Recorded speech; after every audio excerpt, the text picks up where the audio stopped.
All right. We can divide human capital into some different types. So, for example, we can talk about general human capital. So, general human capital is useful in many areas. So, it can be useful in different industries, different types of jobs. It's probably useful in non-market as well. So it's things, and this kind is very mobile. What it means is it's easy to take with you, and it's still valuable when you get to your new place. Basic computer skills is in today's world is probably an example of this. Literacy, okay, being literate, being able to read and write is definitely one of these. And to some extent, a college degree, yes, because again, many people in the U.S. economy end up working in fields that are very unrelated to their college degree, but still something about what they got from their college degree seems to help them to be more productive in these jobs. Okay, so this is an example. So what I mean by could be useful outside the market, let's suppose uh, you have decent computer skills and you know how to use, for example, you know how to use some data management software like Excel or a more sophisticated version.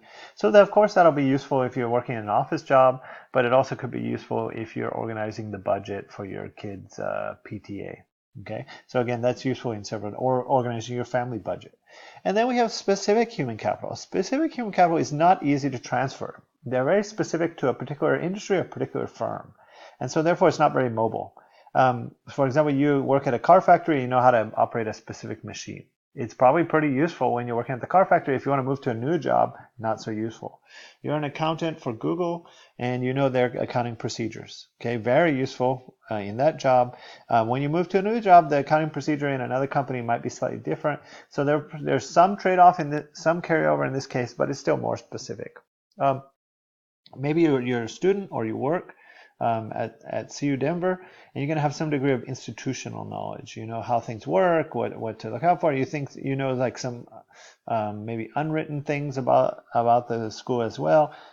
You know about the professors that are there and which ones have a certain reputation for their classes. So this is all institutional knowledge. And it's very useful when you're at the college, and once you leave, it's not going to be very useful at all. Okay, so this is a very specific type of human capital or knowledge. Um, so I want to. It's closely related to this. What I want to look at next is about choice of majors. Okay, and how some majors tend to be more specific, meaning they're very useful in certain areas, but and other majors are more general human capital, like you learn writing and communication skills, but you may not learn very many of technical skills like computer software or financial analyst or something like this. Okay, so let's take a look. Okay, so we're comparing 1965, 66, so people who graduated in 1966 basically, to people who graduated in 2014.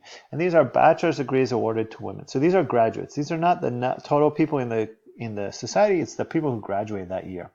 So the first thing we can see, huge increases across almost all the majors. Okay, so ag went from 2% to 50%. Architecture, 4% to 43%. Okay, even biology wasn't that low before, but it went to 58%. Business, administration, marketing, all that, 8% to 47%. So huge increases in most of these things. I'm skipping some for a reason. And then some didn't change so much. Oh, psychology increased a lot. But some didn't change that much. For example, history didn't change that much, but history was already about a third, and now it's closer to 40%. Math was about a third, and now it's about 40%. So these changed a little, right? So these changed a little.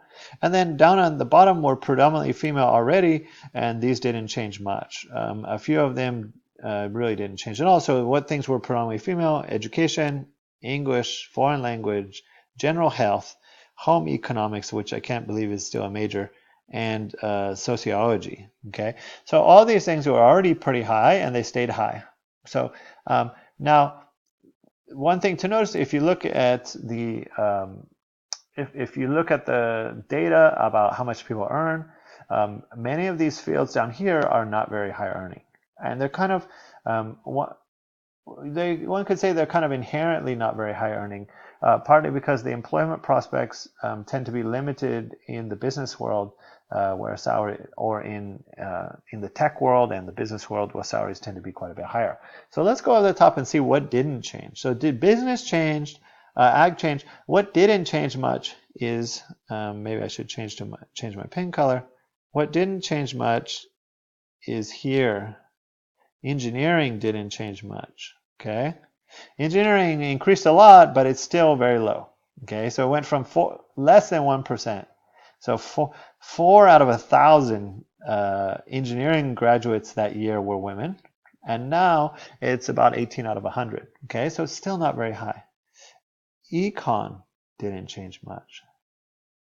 Econ was about 10%, now it's about 30%. So it's still relatively low. And computer science. And these three part right here are three of the highest paying majors.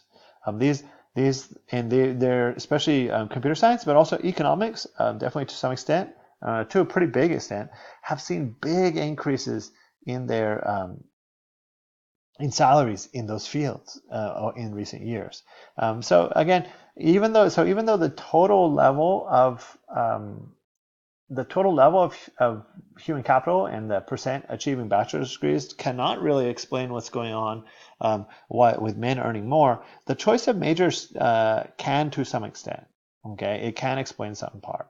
It does explain definitely why in 1965 not only were women had lower levels of education on average, but they were choosing majors which were significantly less lucrative, and they were very unlikely to choose these very high-paying fields. But even now, there still are some fields which tend to mostly in STEM, although not all fields. Biology, for example, is higher, where women are choosing these fields less, and also some of the more technical parts of business and finance related fields tend to still be majority men.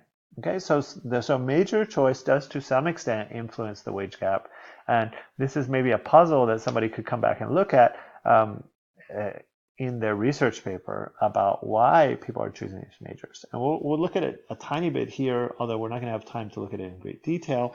We'll look at it a little bit later on.